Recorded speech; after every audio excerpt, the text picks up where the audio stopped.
Good evening, everyone. Welcome to Beer and Brexit. Delighted to be able to welcome John Curtice as our guest this evening. Apparently, John's first political memory was the death of the Labour leader Hugh Gateskill in January 1963. He studied PP at Magdalen. He studied under David Butler, the original, the sort of guru of psephology in this country, who you might remember started a Twitter account at the last election that was well worth a follow. I think he was almost 90, wasn't he? Older. He's 95 now, I think. Yeah. We had a very, very chirpy Twitter feed. John was part of the BBC TV production team for the 79 election. Correct. I think, was that your first one? You've done every single one since? Correct. And he will be on your screens on the BBC all night on election night. Alas, that's also correct. So, is this going to be a Brexit election? Yep. Next question. You can ring the bell again. Okay. Why do I say that? I say that because both the structure and the dynamics of this election have so far largely been determined by Brexit. So on average, if you look at the polls, around 80% of people who voted Leave in 2016 say they're going to vote for either the Conservatives or the Brexit Party, primarily the Conservatives. And that number is well up on the equivalent figure for 2017. Meanwhile, on the Remain side, again, around 80% of people who voted Remain are going to vote for one of the parties, or say they're going to vote for one of the parties that is in favour of having a second referendum, or at least are willing to regard it as the second best Brexit option. And again, that figure is also up on where we were last time. So in terms of the structure, it's very, very clear that voters are voting quite heavily on the basis of Brexit. Now, of course, what's true is that within both camps, you've still got a choice. And one of the crucial lessons of the last 6 months is that we haven't changed our minds, hardly any of us have changed our minds about the principle of Brexit, but we keep on changing our minds about what's the best way of expressing it in vis-a-vis political parties. But it's also true of the dynamics. So if you look at what's happened in the last 4 weeks, the Conservative Party have gained ground amongst Leave voters. They haven't gained any ground at all amongst Remain voters. The Labour Party has gained ground amongst Remain voters. It's not gained any ground amongst Leave voters. So even all of the dynamics of this campaign has been within camp. Sure, the Tories have held on to their 18% of Remain voters, and the Labour Party have held on to that rump of 14% of Leave voters that they're so desperate to hang on to on the other side. But no sign of either of those figures, well, either going up or going down, but certainly not going up. And therefore, the ability of the domestic debate to pull people across the Brexit divide, certainly any such potential has not so far been realised. So you think actually, in a sense, Labour's attempts to brand this as a non-Brexit election, or to say at the very least there are lots of other interesting and important issues we should be talking about, have not been particularly successful to date, would you argue? Well, I mean, if you judge it by the criterion of have they managed to win over voters from the Leave side, which you might anticipate given that if you take the view that at least one of the motivations behind some of the Leave vote was discontent with the way in which international financial capitalism was operating, and the way in which, many people have not seen very much in the way of improved living standards or improved wages, etc. Given Labour's relatively radical programme, you might think, well, this is exactly designed to try to appeal with the discontent about the current operation of capitalism. But, I mean, no sign that this is working across. Now, it's true that Labour voters are less likely than the voters of other parties to say that Brexit's the most important issue, and they would prefer it to be about health and public service. But, I mean, that's just par for the course. I mean, at the end of the day, the Labour Party is much more comfortable talking about issues associated with social class than they are about Brexit, where we know this is not a left-right issue, and where, those with less than of educational qualifications, and therefore disproportionately people in working class occupations, actually voted to leave. I mean, for those of us who live north of the border, this is we have an incredible sense of deja vu. The position of the Scottish Labour Party on the constitutional question in Scotland is, could we please talk about something else? And the Labour Party's position, because again, independence is an issue that cuts across the traditional Labour appeal and the traditional Labour coalition. And equally now on Brexit, the truth is that Jeremy Corbyn's, I think, probably principal Brexit view is that could we please talk about something else? Sorry, those are the issues that this country has decided to confront for good or ill. Now, in 2015, David Cameron needed a 7-point lead to achieve a majority of 12. Do you think the same sort of numbers apply now? Actually, for interesting reasons, yeah, that is probably roughly right. Though we will learn a bit more tonight when YouGov finally tell us what their so-called multiple regression and post-stratification model says. But the calculation basically is this, is that if you, given the current level of Conservative support, which is back almost up to where they were in 2017, and given the current state of the Democrats in the polls, which is somewhat weaker than they were at the beginning, you would probably normally say that once you get the Tory, if the Tory lead is about 5 points, you're at kind of 50-50 territory. Well, maybe they'll get 326, maybe not, okay? But the Conservative lead in the polls is being inflated now by the fact that the Brexit Party has decided not to contest seats that the Conservatives are defending. But in the vast bulk of these constituencies, and certainly any constituency that the Conservatives are defending against the Labour Party, the fact that the Brexit Party are not standing should be irrelevant, because we're still looking at a 5% swing from Labour to Conservative since last time. So apart from the odd local accident somewhere or another, the Tories should be able to hang on in any case, even if Nigel Farage were standing in the seats that they're defending against Labour. So what's left are the much smaller number of seats where the parties are either defending against the SNP, who are slightly up in the polls, or against the Democrats, who are still considerably up in the polls as compared with where they were in 2014. But beyond that, basically, the increase in the Tory lead is going to add votes without necessarily adding seats. And on all the evidence I've seen, including indeed a presentation by Anthony Wells of YouGov this afternoon, it looks as though the reasonable best estimate of what this is doing to the Conservative leaders is probably adding 2 points to it that are, as it were, not going to do anything. So you then add 2 to the 5 and we're back at 7, and at the moment we're at 12. So at the moment the Conservative, I mean, you know, it was staggering if the YouGov MRP says anything other than Tory majority. The question is how big it is. But the point is that we're not so far ahead of 7 that we can say, oh, well, it's obvious that the Tories aren't going to make it, given all the other variety of uncertainties that surround any calculation of the relationship between votes and seats. I mean, on the YouGov poll, actually, one of the interesting things, they did a briefing this afternoon, and one of the things that seemed to come out is that Labour are doing gradually better as the campaign goes on. And I just wonder, that's very clear. It just, do you think... So also have been the Tories. But the interesting thing about the polls of the last week is if you strip out, I mean, again, it's been difficult to follow what's been going on in the last fortnight because the polls have been gradually and at different time points switching from allowing people to name any party that they might vote for to, by one means or another, confining their choice to the party standing in their constituency, okay? And when they make that methodological shift, if you accept that it's going to inflate the Tory vote, then any decline in the Tory vote that's happened during this period is capable of being of apparently disappearing.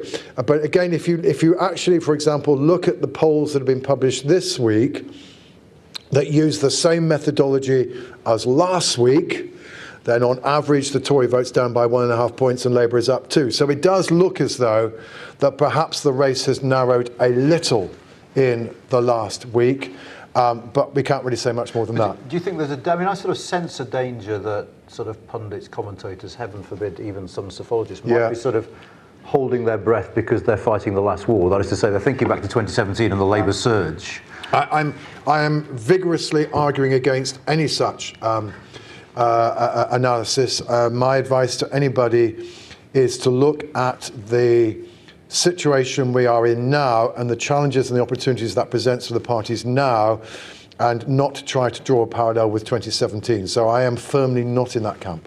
Okay, so I mean, the two other issues I suppose worth touching on are turnout and tactical voting. I mean, on turnout, you hear two narratives, don't you? Firstly, Brenda from Bristol, people are fed up, not again. The other is people are more engaged than ever. What is your guess about turnout? Well, I have a really boring technical reason as to why turnout should go up, even Fantastic. This is the Sue's Corner bit of the evening. This is the Sue's Corner bit, my God. Sorry, have I been boring you so far? Sorry, Anna. I've been struggling to keep up. Right, so there's a really boring technical reason as to why, even if the motivation of the electorate is no stronger than it was 2 years ago, why turnout should go up, is because the election is going to be fought on a new register. It comes in on the 1st of December, and therefore, to put it not too bluntly, there will be fewer people on the register who are no longer with us than would be the position in a spring election. And, the highest turnout in a post-war British election was an election that occurred on the 23rd of February 1950. We used to introduce the new register on the 15th of February. All right, so these things make, particularly in 1974, we had two elections that were fought on the same register, one and the 28th of February, and the other in October, and the turnout went down by about 5 points between the two, and the analysis at the time said, quite a lot of that was just simply to do with the difference in the efficiency of the register. So there's a really boring anorax reason as to why the officially recorded turnout could well go up. But beyond that, I mean, for what it's worth, I am in the camp that says, look, so far as people's attachment to either the Remain cause or the Leave cause is concerned, we have levels of commitment that we have not seen in our partisan politics since the 1960s. We've got 40% of people who say, I'm a very strong Remainer or a very strong Leaver. The last time that we felt about our political parties like that was, frankly, when I was still a teenager, right? So that's point one. The second is British social attitudes has virtually every year since 1983 asked a question that says, how interested are you in politics? And I could tell you what the result was going to be before we'd interviewed a single respondent virtually every year. It would be about 30% would say they're very or quite interested in politics, plus or minus 3%. And all the variation was just obviously random variation. But since the 2016 referendum, that figure has been bouncing around 40% rather than bouncing around 30%. All right? So that's indication number two. Indication number three, Ipsos Mori on Friday, in their first poll of the campaign, found more people saying that this election matters than the last two elections. So according to people's self-report, actually, they might be fed up, they might wish it was all over and all the rest of it, but now the ball has been thrown back in their direction. One has to anticipate, given all the evidence, is that they're probably going to pick it up. Okay, interesting. And do you think tactical voting will be more important than it has been in the past in this election, just because of the Leave? Well, I mean, the answer to that is that given where we're at the moment, either its presence or absence is going to be particularly important. Okay, all right. Right? Sorry. So, I mean, because, of course, the reason why the Conservatives are ahead in the polls is not because there is a majority in this country in favour of leaving. Indeed, there isn't a majority vote for the Leave side, for those parties who are campaigning for Brexit in this election. Basically, if you add up the votes for the parties that are in favour of leaving, it comes to about 48%. If you add up all of the votes for parties who are in favour of a second referendum or willing at least to tolerate one, it comes to about 50%. It broadly reflects what we know from the evidence of the polls, that we've got a narrow lead for Remain more broadly. It's the differential concentration that matters. So the Conservatives now, on average in the polls, have 69% of the Leave vote. This is even higher than the 60% that they had last time, which in turn was above the 45% in the election of 2015. The Tory vote has become much, much more of a Brexit vote. It's that concentration that matters. And conversely, on the Remain side, at the moment, on average, it's about 44% for Labour, 27% for the Democrats. So all the chatter about tactical voting on the Remain side is not some new great political weapon that people have discovered that is going to scupper Boris. It's an indication of the weakness of the Remain side because of the division of their vote. Now, the first point to bear in mind is that not all tactical voting is going to happen on the Remain side of the fence. Indeed, it is probably true that quite a lot of the people who have, in the last 4 weeks, switched from the Brexit Party to the Tories, and the other half of Britain where the Brexit Party is still standing, because that's obviously been going on as well, are people who are probably effectively casting a tactical vote. They're coming to the same conclusion that UKIP voters came to in 2017, which is there ain't any point in voting for the Brexit Party because it's Boris who's got the best chance of delivering. So, and indeed, I mean, Ipsos Mori's attempt to try and look at tactical voting on Friday, something like 11 or 12% of the Tory vote is a tactical vote. Okay, but maybe it's the Leave side's already got pretty much organised, and there's not much further for it to go. So the fascinating question is what will happen on the Remain side. And the only way I think we can approach this is, well, I mean, the first thing to understand is that not many people vote tactically. Not very many people have ever voted tactically, certainly beyond the, it's a waste of time voting for the Democrats because they've got no chance of winning, conundrum. But the kind of organised tactical voting designed to achieve a particular political objective is relatively rare, because people who vote tactically are people who hate Party A and are relatively indifferent between parties B and C. This is a relatively rare psychological combination.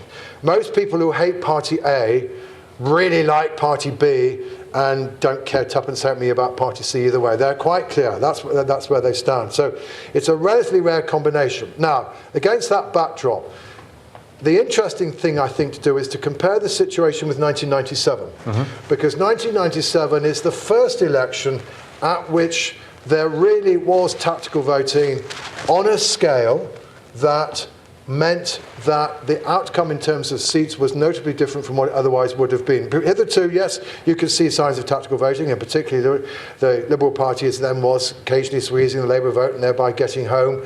But 1 or 2 seats, right? But 1997 is the first time we really noticed that it's different. And it's therefore worth comparing, well, what are the conditions that help to facilitate? It's not loads and loads of people. We are literally talking about, in 1997, the Labour vote on average going up by about 3 points more in seats where they were clearly second to the Conservatives at the expense of the Liberal Democrats. And conversely, the Liberal Democrats on average doing about 3 points better in the places where they were closely challenging the Conservatives at Labour's expense. So it's not a lot of people, all right? But a relatively small number of people who all do the same thing, where it potentially can make a difference, can begin to have quite a big impact on seats. So in 1997, there were 2 things going on that helped to facilitate tactical voting. The one is that anybody who wasn't a Tory wanted to see the Tories out, okay? The government, it's 18 years of Thatcherism. It was the EOM crisis and Black Wednesday that destroyed the Tories' reputation for communists. Oh, and by the way, it was a government that was riven over this country's relationship with the European Union. Sound familiar? Yeah, right. Okay. So against that backdrop, there really was a wish by anybody who wasn't a Tory that, oh, for God's sake, can we please get rid of this lot? So that motivation of antipathy towards the Conservative Party was clearly there amongst non-Tory voters. And we certainly know that most Remain voters want Boris not to win, right? And to that extent at least, and most Remain voters do not like Boris. And to that extent at least, the motivation seems to be there. But there's then a second consideration. In 1997, Labour and the Democrats were playing footsie with each other, right? Paddy Ashdown, the then Liberal Democrat leader, had made it clear that he preferred Labour to be in office than the Tories. He dropped the so-called equidistance policy that the Liberal Democrats had hitherto followed. The 2 parties had formed a common programme of constitutional reform to which they were committed, and informed a lot of what Labour did subsequently. And thirdly, it was an open secret that Tony Blair would form a coalition with the Democrats if he didn't get an overall majority. And then, of course, he got 176, and it was all academic. Though the Liberal Democrats still did get a cabinet committee for a while. And equally, it's an open secret that Paddy Ashdown was ready to reciprocate. This time, of course, we're not in that situation. The Labour Party is still desperate to attack the Liberal Democrats for the last war, i.e. the coalition with the Conservatives. And they will also say, look, we are the only party that is generally going to offer you a choice. On the Democrat side, Joe Swinson thinks that Jeremy Corbyn is as useless as Boris Johnson and doesn't really want either of them. And we'll say, look, the reason why Brexit is where it is because Labour MPs voted for Boris Johnson's second reading, and therefore you can't trust the Labour Party to stop Brexit. So the relationship between these two parties is nothing like as good. So the question is, which is going to be more important? Will it be that apparent strength of attachment to Remain or Leave and apparent relatively indifference to political parties that will actually mean we do get a fair amount of tactical voting on the Remain side? Or does the noises, the elite cues of, we don't really like each other, dominate? Beyond that, all I will then tell you is I've just played with, well, what might happen if indeed the 1997 levels of tactical voting were replicated, and you could knock 20 seats off the Tory tally, but at the moment with a 12-point lead that wouldn't be enough, but if it got a bit narrower then it could make a difference. But that probably is the high end of what's realistic, and certainly you see some of the stuff that will remain nameless at the weekend about the Liberal Democrats are only 15 points behind in this seat, and if every Labour voter got away and voted for them, they could defeat the local Tory. But this is pie in the sky. You're not going to get a tactical squeeze on that scale. But if it's close and if it's behind, and of course what's also true, and those of you who live in certain parts of West London are now experiencing this for the first time, which is the Liberal Democrats attempting to paint an area orange, right? And the whole point about that is try to persuade people that actually they've got a chance of winning, and that therefore to try to squeeze the Labour Party vote, which is what they've done historically for years in the southwest of England, and now it's been imported into West London. Okay, this is a slightly embarrassing set of questions. It's a bit fanboyish next, but I want to find out about the exit poll. So that stuff. Okay. I just want you to talk us through what happens that week, what you do when you start. And this is a question I've always wanted to ask you: how far ahead of me will you know on the day? Do I take it? I assume you have absolutely no inside knowledge. I have no knowledge. You have no knowledge. Good. No. Right. Excellent. Okay. We've been working at the exit poll for weeks. I started on what in England is the August bank holiday, working on it because one of the central methodological feature of the exit poll is that we try wherever possible to conduct it in exactly the same places as we did last time, because the methodology of the poll rests on an attempt to estimate change in vote share, not the levels of vote share. And that means, however, you've got to check every flipping polling station. A, have they fiddled with the polling districts and changed the boundaries of the polling district, in which case you may not be able to go back to where you did last time. Or B, have they changed the polling district in such a way, the location of the polling station, and you can no longer literally poll there. So, for example, the thing that causes us grief is if you put a polling station in the same building as a library and a cafe, so you don't know whether the people coming out of the building have been to vote or whether they've just gone to the library, right? That's hopeless for us. We have to be able to identify who's turned out and voted. So all those kind of logistical issues we've been working up for weeks, and also checking the sample of constituencies and is it relevant given the current situation. We're doing all that kind of stuff. But on the day, it's kind of straightforward. We started about 11 o'clock in the morning. Because the data comes in throughout the day, all right? The first dump in the morning is, why haven't we got data for X? Why is the refusal rate so high as this and why? So it's progress sheeting, quality checking, because it's the only time of the day you've got to do it, and basically just making sure that the interviewers have indeed turned up and they are there, and that we're going to get the data from all the locations. It does move during the day, okay, but shall we say by the second data dump we've got an idea of where we're going to, and so for example in 2010 we knew that even from that point that the Liberal Democrat numbers were not what people were expecting. In 2017, I couldn't have told you at the beginning of the day that Theresa May wasn't going to get a majority, but I can certainly tell you that it was darned unlikely that she was going to get a landslide majority, and the people who told her something different clearly didn't have good intelligence. We've got an idea of the shape of the problem that's facing, and again, equally in 2015, we kind of knew that we were going to come up with a better story for the Tories than people were expecting. So the broad shape. Yeah, so shall we say, by the time the rest, I mean, we've now 3 times in a row we've shocked people. I mean, I hope to God we don't shock people a 4th time and the polls get it roughly right. But, we kind of have about 8 hours notice of at least roughly where we are heading for. Though, as I said, it can move and does move during the course of the day, not least because Tory voters are more likely to turn out and vote early in the day because they're older people. Well, they've got time to go off in the morning, whereas the working age population it tends to work to vote after 5 o'clock. We've got an idea relatively early on as to the kind of story we're probably looking at. So just talking about those last 2 elections, which surprised you most when you sort of realised what was happening? Was it 2015 or 2017? Or don't you get surprised anymore? I think 2015. In 2017, my view, which indeed I did express to a few, is that given the evidence, all the polling evidence, was that anything between a Tory majority of 60 and the Tories just missing was in the range of the possible. It did indeed look as though that maybe things were slipping away from the Tories, perhaps to some degree.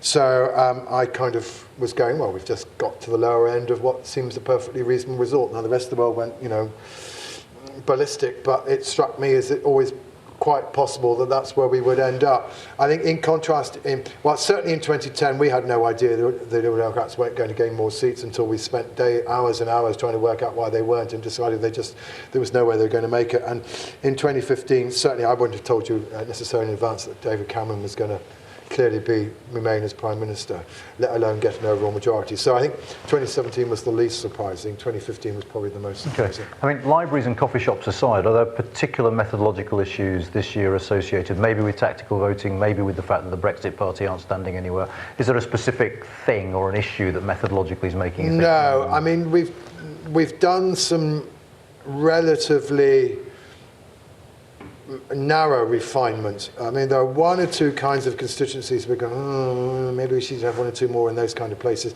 But for the most part, what above all we want is just to go back to the same places. Because if we go to somewhere new, we don't have the baseline data from the previous exit poll upon which we usually normally rely. But occasionally we are forced to move, and insofar as we've been forced to move, and that gives you a little bit of flexibility about reshaping the sample, a little bit of that has happened. It's an extremely difficult exercise. There's no guarantee we're going to get it right. People have a rosy memory of what we said in 2015. They kind of think we called it right. Well, actually, we said it was Tory 316, and in the end it was Tory 331. Which was the only reason why people hailed us the saviours is that we're just closer than the polls. But actually that was one of our less accurate enterprises. I would, comes with a health warning. It's all a bit of fun, as Peter Snow used to say. And the great thing about it is that nobody can blame us for influencing the result because nobody knows what we're going to say until 10 o'clock. So, and the aim of the exercise is just to try to give people a guide as to where we might be heading. And then when the early results come in, to get some idea of whether or not actually, given those early results, we do or don't seem to be heading in the direction we thought at 10 o'clock, or actually do we need to recalibrate? And it just enables you to recalibrate rather more quickly than would otherwise be the case. But, beyond that, I think people take it far too seriously, to be honest. Speaking of which, and this is the final question of the fanboy section, so we'll get on to something a bit more serious afterwards. I hope that all those politicians who queue up to say, well, it's only an exit poll, when they hear something they don't like early in the evening, come and apologise to you later on and admit you were right after all. Well, by 2017, they'd learnt their lesson.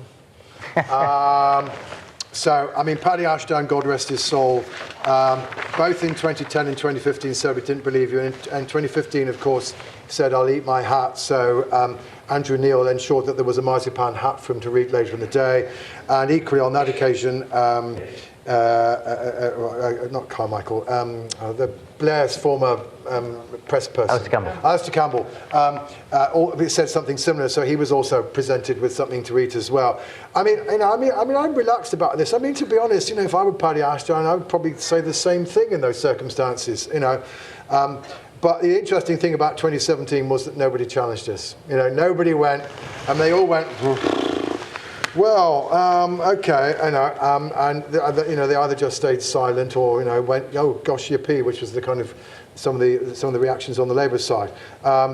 It's all good fun, and it's great. I take no great concern about politicians saying it might be wrong, but they stop saying it's wrong because they've discovered that it's perhaps not a very good bet to say we've got it wrong. But maybe this time they'll be silly not to say we're wrong. But who knows? But yeah, sure. I mean, because of a method that seems broadly speaking to work, and also an awful lot of luck, we've come up with some forecasts that have ended up being reasonably correct. And if you start doing that, then people stop saying the exit poll is always wrong, and well, actually, maybe we should at least, at minimum, suspend our disbelief, even if we're not necessarily going to buy into it.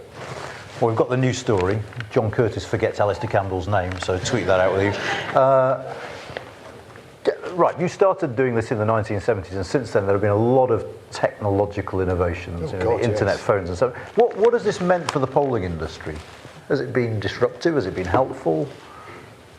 It's certainly completely changed it. So if you go back to polling, frankly, up to 1992, the dominant method was what we call face-to-face quota sampling.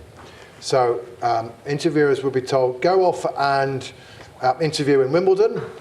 So there's a kind of a geographical location, and find 6 women, 6 men, 6 people with middle-class jobs, 6 people with working-class jobs, 3 people under 30, 2 people between 30 and 50, etc., right?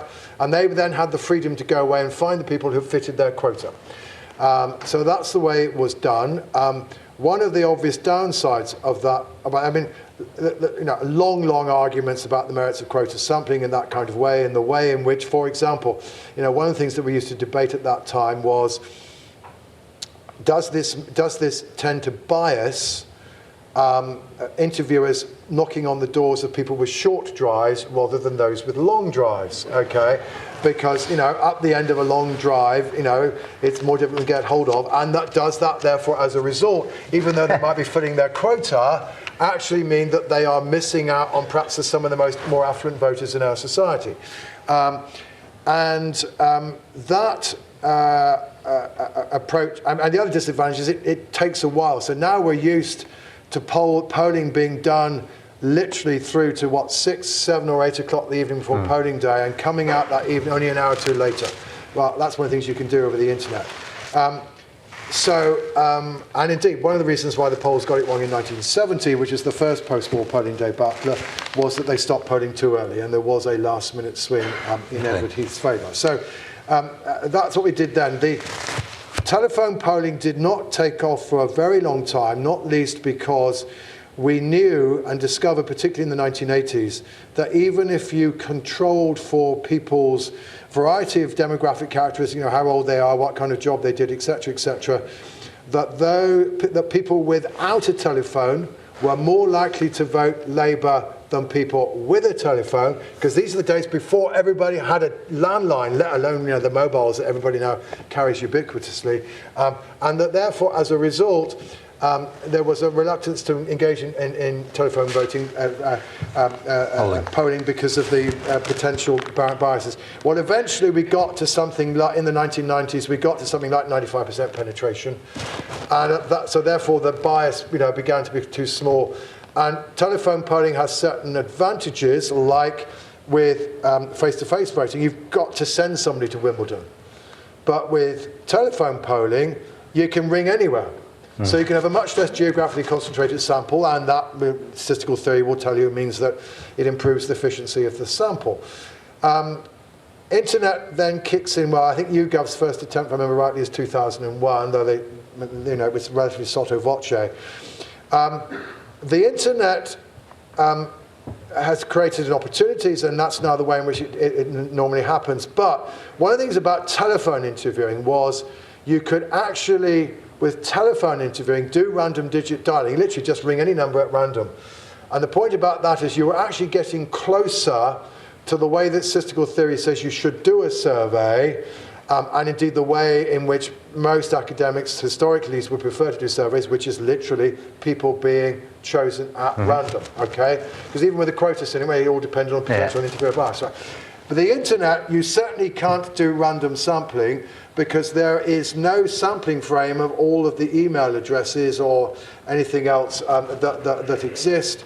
And that's why we've gone down this path now. You know, not quite virtual. All the internet polling that you will see done for published opinion polls is done amongst panels of people who have, you know, volunteered, been persuaded, controlled, enticed, whatever a verb you prefer, to persuade them to join this panel of people and give some details about themselves. And the polls that are conducted amongst those people who have volunteered to do that.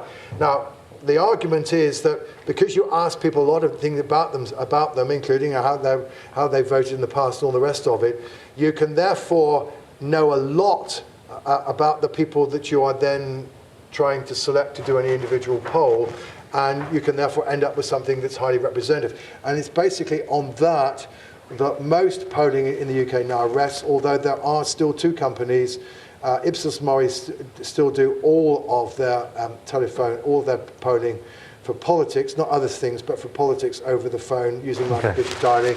And Survation use the telephone, although they're not necessarily doing random digit dialing. So you know, face-to-face quota sampling is you know ancient news now. So yeah, I mean the business. I mean the methodological world is completely transformed by this.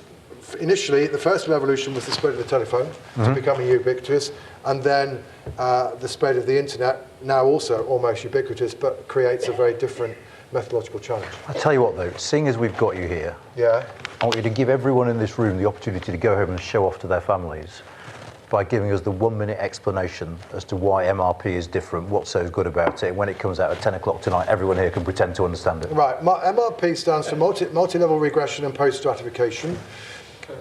Essentially what you... Got that? You got that bit? Right. So what it consists of is you get a very, very large data set. And with that, I mean, the YouGov one is 100,000 that's going to be based on tonight. With a data set of that size, you can then say, okay, I expect people with certain characteristics living in certain parts of the country or in constituencies of a certain type to have a certain probability of voting for Labour. So it may well be that women aged 35 to 45 who always wash their clothes in Omo and who have 2 kids, one of whom is at private school. You know, these people have a certain probability of voting Conservative or Labour or whatever, and you know how many people in every constituency have these characteristics. So basically, you've got a probability of people with a certain set of characteristics being likely to vote for each of the parties. You know how many people in every constituency are with those characteristics. You basically take the estimated probability and multiply it by the number of people with that characteristics and do it across all characteristics that you modelled, and you end up with an estimate. So in part, it's basically a different way of weighting a poll. I mean, no poll that you get reported is just simply the raw data. It's weighted usually in such a way to ensure that the proportion of people in the sample with certain characteristics represent the country as a whole. But once you go in an MRP technique, you're actually beginning to weight it at a much lower geographical level, okay? Which then means you can find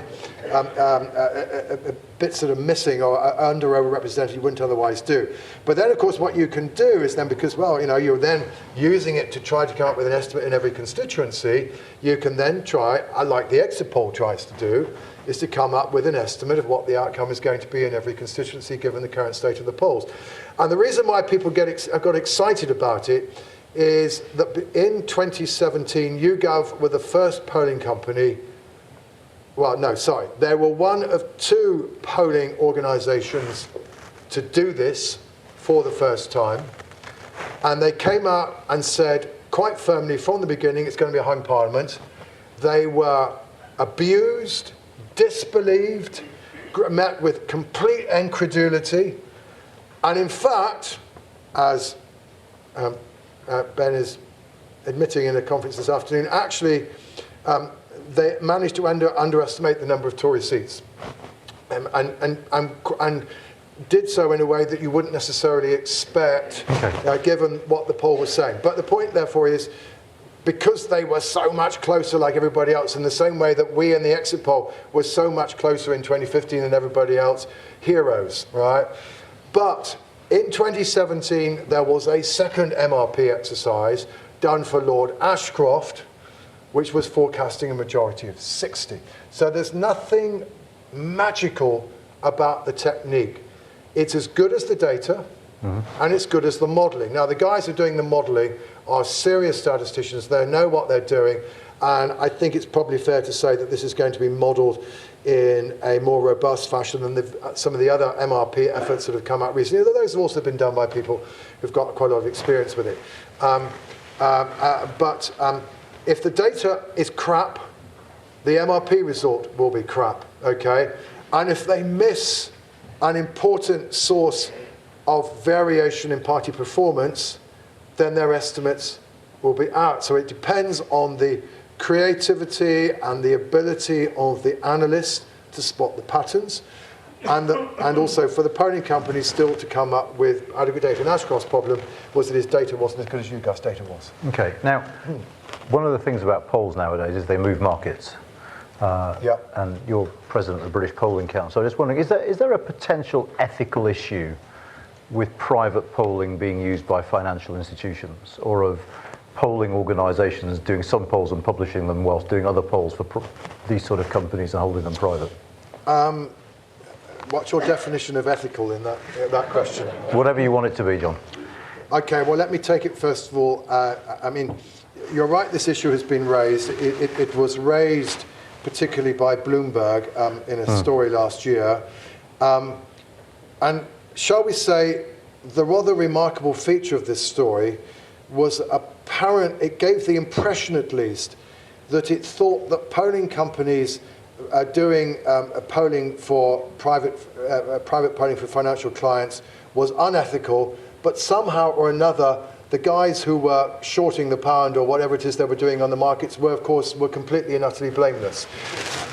I wonder why, but you know, it was Bloomberg. I mean, in the light of a now soon-to-be ex-cabinet minister, but one-time Secretary of the Treasury Select Committee, getting somewhat a little exercised by this story, the Financial Conduct Authority did actually go away and investigate, and did issue some guidance. It just happened they issued the guidance on the same day as Parliament came back at the beginning of September, so it's taken a while to bring it in. So to cut a long story short, there is nothing illegal about polling companies providing financial data to providing polling data to financial organisations in advance, so long as that financial organisation has, you know, if they've commissioned that poll, right, and they're paying for it. But the crucial thing is that the data must never be published, right? So the point is, if the publication of that poll so if you do that kind of polling, and then you publish it at 10 o'clock, then the financial organisation has inside information, or at least what might be regarded as inside information, okay? Because whether polling is inside information, as the FCA says, you know, it's not always clear. But if you, because the point is, then it's not going to be the result that moves the markets, because eventually the markets will move if the poll is right on the market. It's that the poll will move the markets, okay? So therefore, the private polling is certainly legal, and shall we say, I mean, as some people have pointed out, I mean, you know, would you necessarily have regarded it as unethical if, in advance of the 2016 EU referendum, the Bank of England had commissioned private polling in order to give it guidance as to what it was going to face when the results of the European Union referendum came out. Because certainly, it was a perfectly open secret that the Bank of England had staff up all night to work out what to do if necessary. I mean, so, so therefore I would suggest at the end of the day, the argument about ethics as opposed to legality is an argument as to whether or not you regard people trying to short the market is or is not ethical, and that is a much broader argument. But that, if you're willing to accept that maybe organisations that are responsible for maintaining the stability of the markets might be given access to information, and at the end of the day, I mean, these are all ways of informing the market, okay? And financial organisations engage in all sorts of research in order to try to anticipate what might happen to the price of assets down the track. And polling is arguably not any different. So, but the other thing that then this does also imply that, as it were, what you certainly can't do is, if you're doing a poll and you're putting it under embargo, and again, you might even not want to put it under embargo, that's becoming less and less common, basically it just comes out.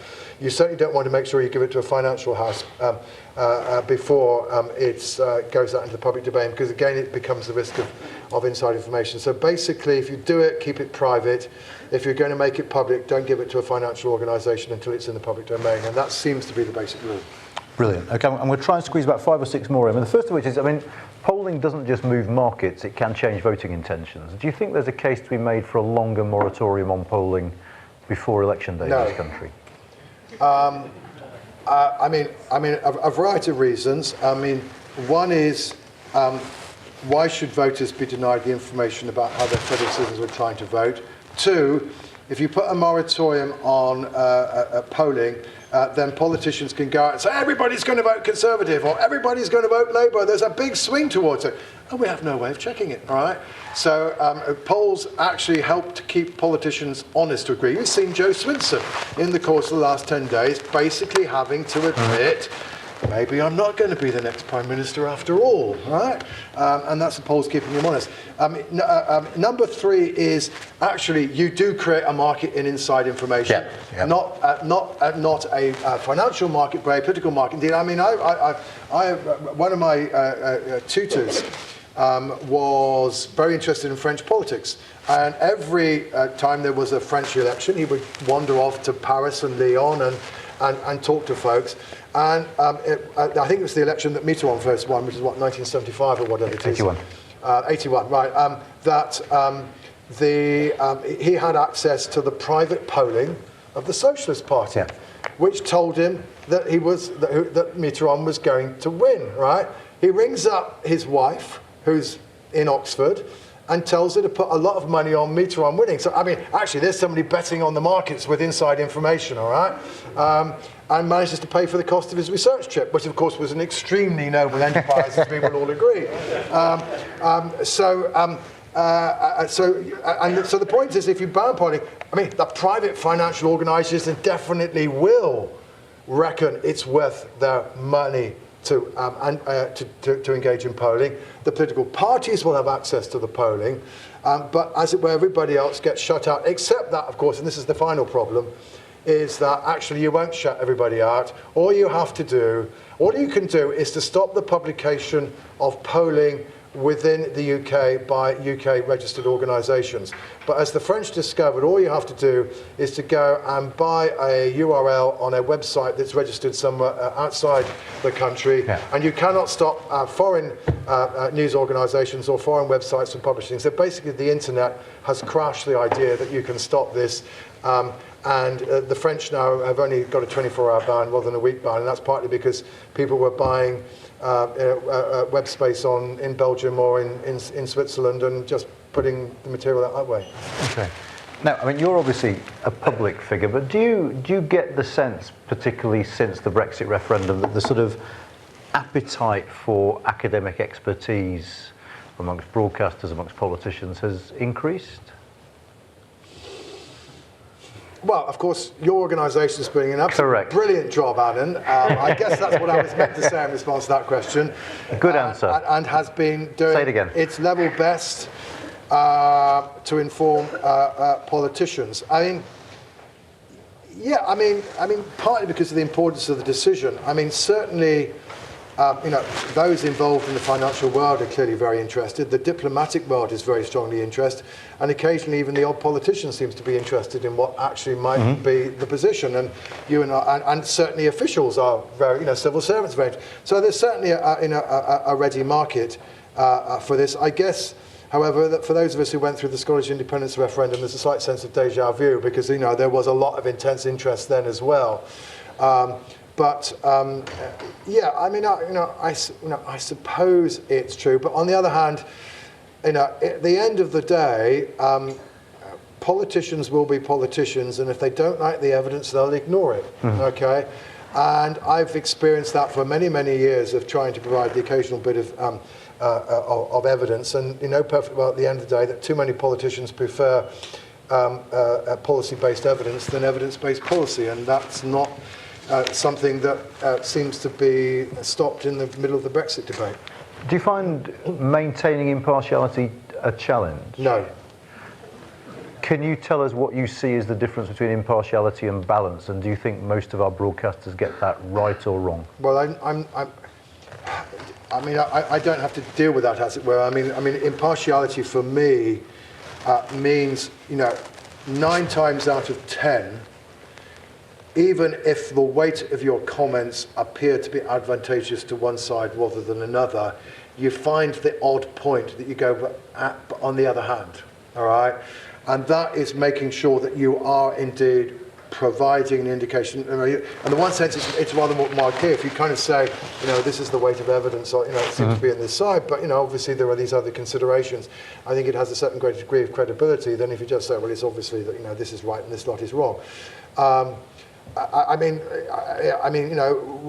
think within myself, do I have political views? Yes. Do I tell anybody? Absolutely not. I guess the only check I have internally is make sure that you tell the things that are disadvantageous to what might actually be something that you would prefer to happen, all right? And that's the kind of internal check. But I mean, as an individual, balance is indeed about almost deliberately being on the one hand or on the other and pointing out the advantages and disadvantages. And nothing is ever black and white in life. And to that extent, at least, it probably is. Now, obviously a broadcasting organisation faces a rather different challenge, which is, that basically if you've got an argument between 3 or 4 political parties or 2 sides in a referendum, even if, apparently the weight of opinion or expertise suggests that one side is talking crap and the other side is right, you kind of have to allow everybody to articulate their arguments because that's what it's about. So, just to take one very simple example, I think both you and I said publicly on probably a number of occasions that there wasn't a cat's chance in hell of Boris Johnson. I thought it was perfectly possible for Boris Johnson to get a deal, but there wasn't a cat's chance in hell of him getting it through the Houses of Parliament between the 15th of October and the end of October last month. And broadcasters would occasionally question this, but they just kept on saying, no, we will do it. We'll do it. If Parliament can pass the Dangerous Dogs Act in 2 days, they can get Brexit done in 2 days, right? And obviously now there is another argument going on where, shall we say, the balance of expert opinion suggests that it's going to be something of a challenge for a Conservative administration to be able to negotiate a trade deal by the end of December of next year. But it doesn't stop the politicians keeping on insisting. Usually, of course, whenever politicians use analogies, they're in trouble. So, I well remember, this is now going back to the 2015 election, when the Tories kept on saying we're going to take 8 billion off welfare cuts, and then off welfare, and then they kept on being asked, how are you going to do it? Oh, well, look, you can trust us because we've already managed to cut this much off welfare anyway. In the end, they did not manage to cut 8 billion off welfare, all right? And equally now, the argument is, oh, look, everybody said that Boris couldn't get a deal, which of course is wrong, so you set up a straw man. It was perfectly obvious that the potential room for doing a deal was basically to go back to what the EU originally offered as opposed to what Theresa May insisted on. All right, this was not rocket science, and eventually Boris got there. you know, and then that, you know, we can't assume that because, you know, Boris books a room in Thurston Manor on the Wirral for an afternoon and talks to Leo Varadkar, and that kind of solves the Northern Ireland problem.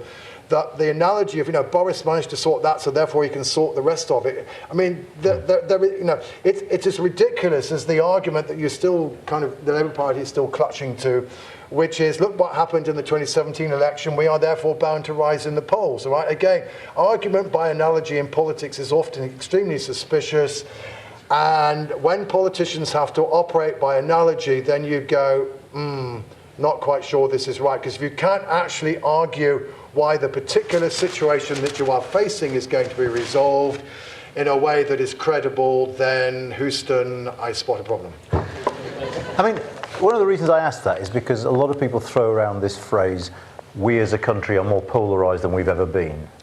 Yeah, is that true? Well, it depends on how you define it. I mean, if you define polarisation as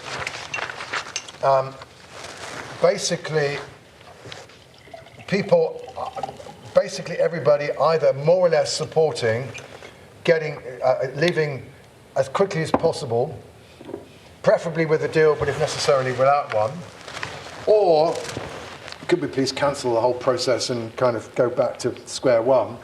And these are the two dominant positions.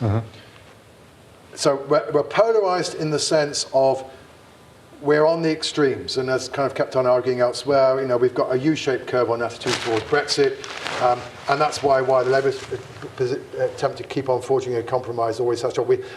There is relatively little support for compromise positions. Okay, point one. We're polarised in the sense that, you know, the social division behind the Brexit decision is a really, really serious one. And it reflects fundamental differences of interest. So, younger voters voted overwhelmingly for Remain, older voters voted overwhelmingly for Leave, graduates voted overwhelmingly for Remain, those with less than the way of education qualifications voted heavily for Leave. And, you know, insofar as in particular immigration was a central issue, you can see why. If you are young and you've got a degree and therefore you've got pretty valuable labour market skills, you can use freedom of movement. Immigration has always been a young people's phenomenon, all right? In contrast, if you are an older person with less in the way of labour market skills, immigration is something that happens to you. You're never going to go off to Barcelona or Berlin or whatever to earn your living, or very unlikely.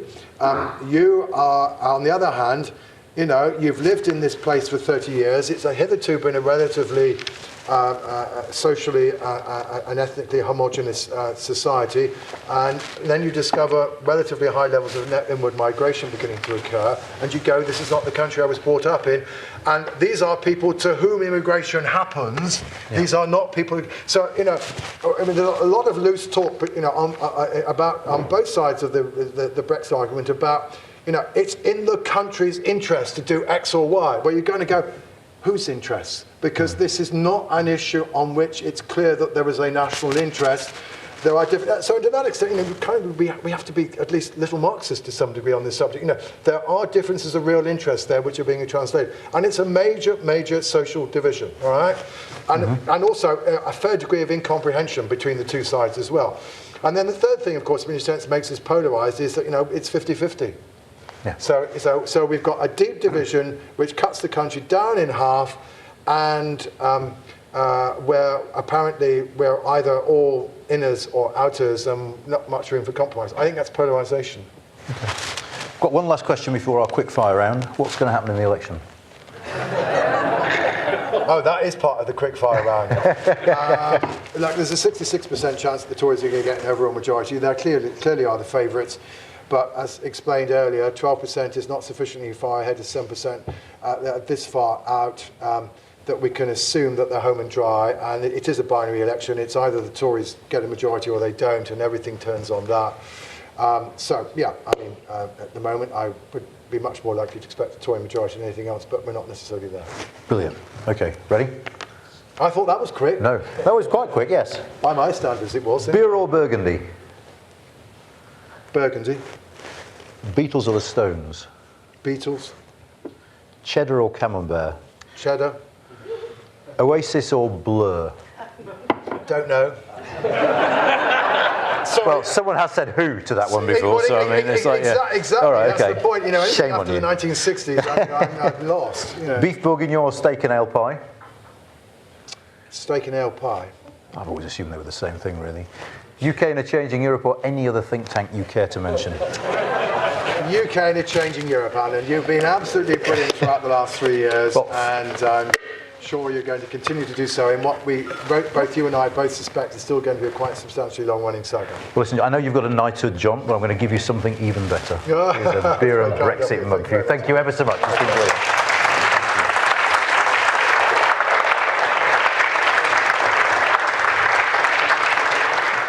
Can I take